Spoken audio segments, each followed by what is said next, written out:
లక్ష్మణుడే జాగ్రత్తగా ఉంటే ఏ ప్రమాదము ఉండేది కాదు, అసలు ఏ కథ ఉండేది కాదు. ఏ కథ లేకుండా ఉంటే మరి రామాయణం ఎందుకు? అందుకే ఏదో కథ జరగాలి గనక, లక్ష్మణుడు కదలాలి గనక తర్వాత కథ జరుగుతుంది. ఇదన్నీ లోపల దాగి ఉన్నటువంటి మునుల ప్రణాళిక. అది గుర్తుపెట్టుకోవాల్సినటువంటి ఆంతర్యం. అలాగే గుర్తుపెట్టుకోండి చాలు. మొత్తానికి రామచంద్రమూర్తి వెళ్ళడంలో కానీ సీతమ్మ కోరుకోవడంలో కానీ తప్పేమీ లేదండి. ముందు మనం ఆలోచిస్తే అర్థమైపోతుంది.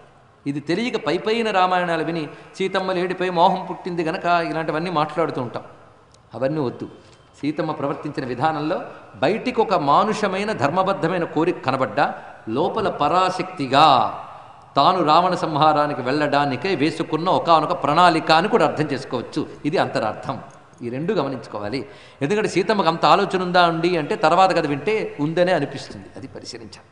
ఎప్పుడైతే రామచంద్రమూర్తి ఆ విధంగా వెళ్ళాడో ముందు చెప్పిన ప్రకారంగా కొంత ఆశ్రమానికి దూరంగా వెళ్ళి అక్కడికి వెళ్ళిన తర్వాత రాముడి బాణానికి గురి అయి హా లక్ష్మణ హా సీత అని పడ్డాడు. అతను గొంతును అనుకరించడానికి ప్రయత్నించాడనే చెప్పాం.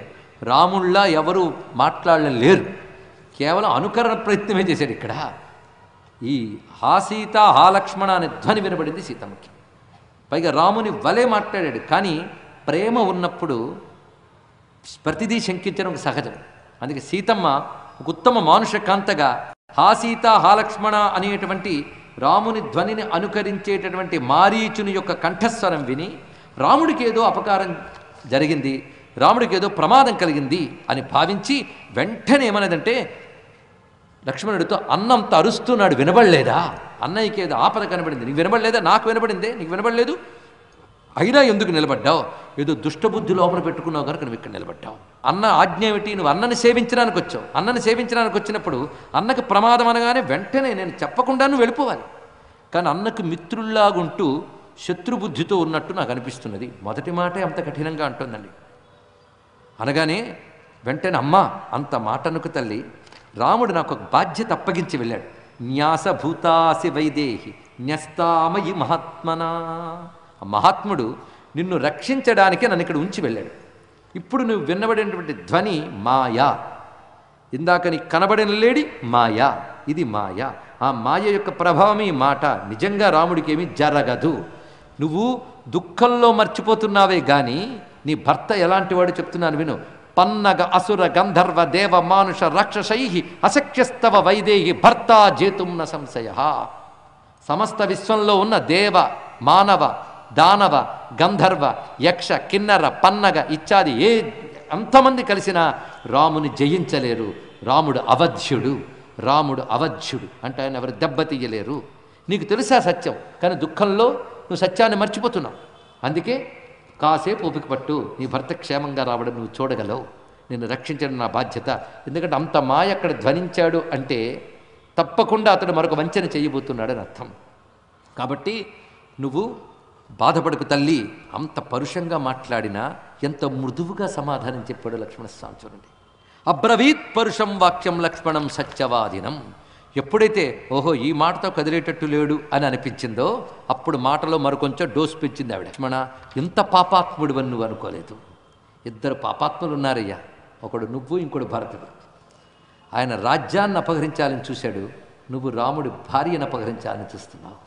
కాబట్టి నువ్వు కేవలం ఒక భక్తుళ్ళ నటించి వచ్చి నన్ను అపహరించాలని చూస్తున్నావు. లేక భరతుడు నువ్వు ఒప్పందానికి పోయి కుదుర్చుకున్నారా? ఇది నిన్ను భరతుడు పంపాడా? ఇక్కడ ఒక్క మాట గుర్తుపెట్టుకో, నేను రాముడి సొత్తును, ఇంకొకరు నన్ను ముట్టుకోలేరు. ఇక్కడ ఒక ధ్వని ఉందండి. నువ్వు నన్ను విడిచిపెట్టడం ఎలాగా అనుకుంటున్నావే, నన్ను ఎవ్వడూ పట్టలేడు, రాముడి సొత్తుని జాగ్రత్త, కనుక నువ్వేం భయపడకు వెళ్ళని చెప్పడం ఒక ధ్వని కూడా ఉంది ఇక్కడ. నన్ను ఎవరూ పట్టలేరు, అది గుర్తుపెట్టుకో.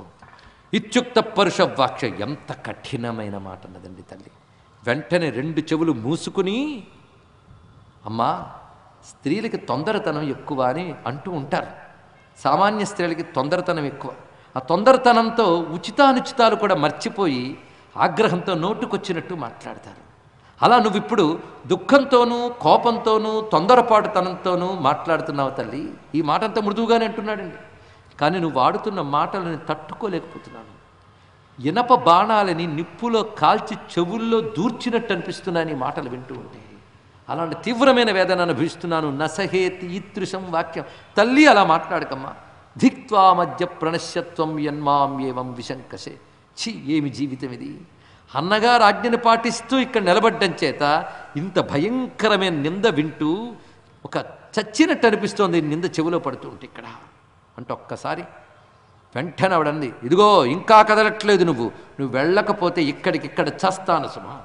అంత అనకపోతే కదలడు ఆయన, కదలకపోతే కథ కదలుతా. గోదావరీం ప్రవేక్షామి వినా రామేణ లక్ష్మణ, ఇట్టుంచుంటే గోదావరిలో పడిపోతాను, లేకపోతే విషం మింగేస్తాను, ఉరిపోసుకుంటాను. పిబామ్యహం విషం తీక్ష్ణే అబంధిష్యే అథవా. ఇన్ని రకాలుగా చెప్పగానే వెంటనే లక్ష్మణస్వామి నమస్కారం చేసి, వనదేవతలకు ఒక్కసారి నమస్కారం చేసి, ఎందుకంటే చెట్లు చేమలు మామూలు ప్రకృతి పదార్థాలు అనుకునే రోజులు కావవి, ఇవన్నీ వనదేవతలారా, తప్పనిసరి నేను ఇక్కడి నుంచి వెళుతున్నాను గనక సీతమ్మని మీరే రక్షించుకోండి అని నమస్కరించి అమ్మ పాదాలకు నమస్కారం చేసి లక్ష్మణస్వామి అక్కడి నుంచి కదిలేడు.